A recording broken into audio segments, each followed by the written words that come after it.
In the world of medicine, Jochim Boldt's story serves as a stark warning about the consequences of unethical actions. Born in Germany in 1954, Boldt began his career with great promise, gaining much recognition for his pioneering research. However, as the early 2000s rolled in, accusations of wrongdoing emerged, transforming his once bright career into a perplexing tale of controversy and ethical lapses. At the core of Boldt's early success was his groundbreaking research in anesthesiology, a medical field vital for the care of surgical patients.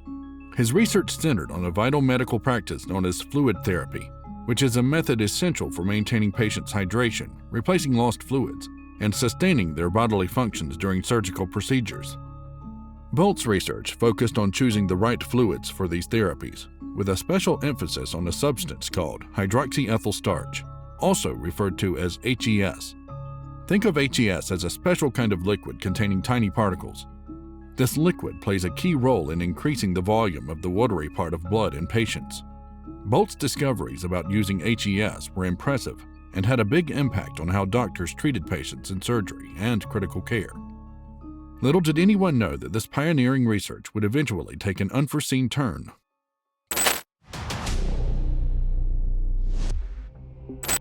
The story begins in December 2009, when the journal Anesthesia and Analgesia unveiled a study conducted by Boldt that sent shockwaves through the medical community. This study compared two solutions used during heart bypass surgeries, one containing a substance known as albumin, and the other containing HES, the liquid that was at the center of Boldt's research. Just 2 weeks after this publication, a curious reader reached out to the journal's editor-in-chief, Stephen Schaefer. In an email filled with intrigue, the reader expressed confusion about the research findings, calling them extraordinary, even though the study involved a small number of participants. It's worth noting that a small sample size can sometimes lead to less statistically significant results, making it harder to draw strong conclusions from the data. Schaefer, who held the positions of both the journal's editor-in-chief and a professor of anesthesiology at Columbia University, believed that Boldt was remarkably prolific. He observed that Boldt submitted approximately 1 manuscript per month to their journal and others in the field.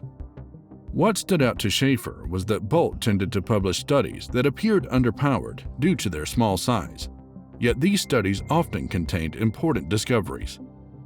Furthermore, Schaefer noted that all of Boldt's papers listed well-established figures in the field as co-authors, creating the impression that he had an exceptionally effective team supporting his work. A day after the initial email, a second message arrived from another curious reader, casting further doubt on the authenticity of Jochim Boldt's research. In response, Stephen Schaefer decided to reach out to Boldt for a discussion, believing there might be a straightforward explanation or error. Initially, Schaefer assumed that the paper had undergone the journal's standard peer review process, a procedure where other experts in the field evaluate the research before publication. However, during his meticulous re-examination, it wasn't until the third reading that he stumbled upon a glaring anomaly. The research claimed to achieve a perfect acid-base balance after surgery, a phenomenon that had never been seen before in the history of medicine. In medical terms, an acid-base balance refers to the body's ability to maintain the correct pH level in the blood and bodily fluids during and after a surgery. Reaching a flawless equilibrium in critical care is exceedingly unusual and carries profound significance. It signals that the patient's physiological state is steady and falls within a healthy range. Schaefer's skepticism grew as he pondered the extraordinary nature of this claim. Upon closer examination, the inaccuracy of certain aspects of the study became obvious. 3 weeks after the first email, Schaefer received another message, this one from a senior and highly esteemed investigator in the field. This message highlighted another unusual aspect of Boldt's research. The subjects consistently displayed similar responses or outcomes, which is not typical in medical studies, where individuals typically exhibit diverse reactions. In the ensuing weeks, Schaefer made numerous attempts to contact Boldt via email and phone, but there was no response. Boldt seemed to hope that Schaefer would lose interest, but Schaefer's determination remained unshaken. Schaefer, resolute in his pursuit of answers and a suitable body to address allegations of research misconduct, pressed on. He went to Klinikum Ludwigshafen, the institution where Boldt was conducting his studies, to seek information and potentially address concerns about Boldt's research. However, Klinikum Ludwigshafen did not have its own research ethics committee, which led Schaefer to explore other avenues for addressing the allegations. This eventually led to his contact with Landesärztekammer Rhineland-Pfalz, LAK-RLP, the State Medical Association in Rhineland-Pfalz, Germany. In May 2010, LAK-RLP initiated an investigation. However, their authority was limited to assessing whether Boldt adhered to professional ethical standards, not the validity of his research. This meant that while Boldt's work lacked scientific rigor and proper ethical approval, there was no immediate way to cross-examine the accuracy of his findings until someone else conducted a similar study with different results. In October 2010, after months of examination, LAK-RLP's investigation uncovered several serious issues with Boldt's study. It was revealed that the research lacked evidence of written informed consent from participants and failed to follow proper prospective randomization procedures. Notably, the study never received the necessary ethics approval from the outset, and the hospital administration had failed to conduct a thorough investigation, likely influenced by Boldt's esteemed reputation. As a result of these findings, Anesthesia and Analgesia made the decision to retract the article, acknowledging the ethical and procedural shortcomings.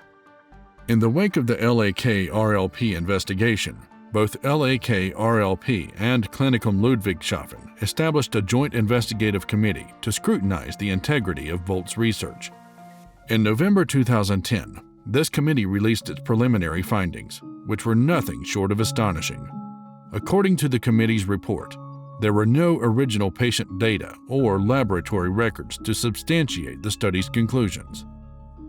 Interestingly, it was also revealed that albumin, the substance Boldt used for comparison with HES in his research, hadn't been utilized at the hospital since 1999.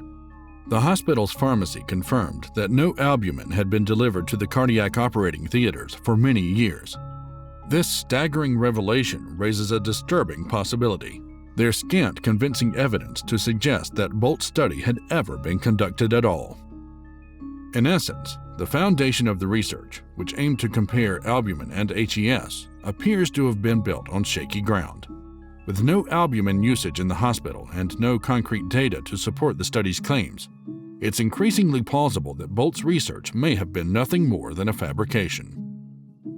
By February 2011, LAK-RLP had examined 74 scientific articles associated with Boldt and found that 68 of them lacked evidence of ethical approval. As a consequence, 16 medical journals, including Anesthesia and the British Journal of Anesthesia, collectively issued an open letter retracting a total of 89 articles authored by Boldt. In February 2013, a significant development emerged when the Journal of the American Medical Association, JAMA, published a meta-analysis. This analysis deliberately excluded Boldt studies that had previously been retracted due to their unreliability. The findings showed that using hydroxyethyl starch intravenously came with a considerably higher risk of both death and acute kidney injury when compared to alternative resuscitation solutions, whereas Boldt had claimed the exact opposite. In light of the Boldt affair, research institutions and journals are re-evaluating their research oversight procedures. Klinikum Ludwigshafen has reinforced its clinical study protocols and established a scientific steering committee for enhanced monitoring and guidance. Furthermore, Boldt admitted to falsifying the signatures of his co-authors on the copyright transfer form submitted to Anesthesia and Analgesia. As a result, he was dismissed from his position at the hospital. While Boldt's co-authors denied involvement in the fabrication, they too faced dismissal for their lack of cooperation with the investigation. The motivations behind Boldt's extensive fraudulent activities remain a mystery. According to Ignaz Wessler, a professor of pharmacology and the manager of LAK-RLP's ethics committee, financial gain doesn't seem to be the driving force. Instead, it appears that Boldt's primary motivation was the relentless pursuit of recognition and acclaim. Stephen Schaefer shares this perspective. suggesting that Boldt's actions were fueled by vanity and a strong desire for personal fame. Jochim Boldt has since vanished from the spotlight. Rumors suggest he may have relocated and resumed his practice as an anesthetist, possibly in the Czech Republic.